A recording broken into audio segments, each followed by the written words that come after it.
Ito, tanggap pa tayo ng report mga kabrigada. Meron daw hong halos 11,000 na mga persons deprived of liberty.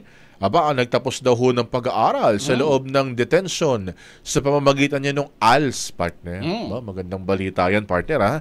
Brigada Maricar Sargan, i-brigada mo. Brigada Live Report.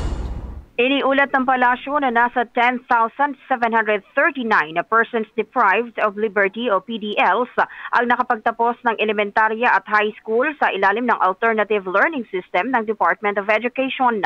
Ayon kay Palace Press Officer Claire Castro, binigyan din ang mga nagtapos ng karampatang time allowance para sa kanilang pagsisikap sa pag-aaral, pagtuturo at paggabay alinsunod sa Republic Act 1059-2.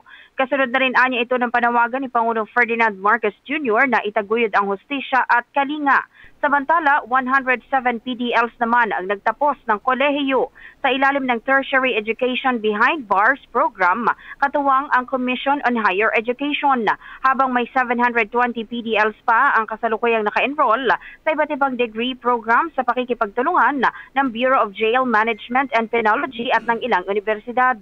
Bukod dito, 112,707 PDLs na rin ang sumailalim sa technical at livelihood training gaya ng carpentry, electronics, welding, arts and craft at small-scale entrepreneurship sa tulong ng TESDA at civil society partners. Ayon pa kay Castro, naniniwala ang administrasyon na ang mga nagkamali sa batas ay may pagkakataon pang itama ang kanilang buhay. Dahil dito ay giniit ng pamahalaan na paigtingin ang paghuli sa mga lumalabag sa batas, imbes na patayin. Brigada Gab and Brigada At in the heart of changing lives, ako si Brigada Maricar Sargan ng 105.1 Brigada News FM Manila, the Music and News Authority. Nakasentro sa mga isyong pangmasa. Tira Brigada.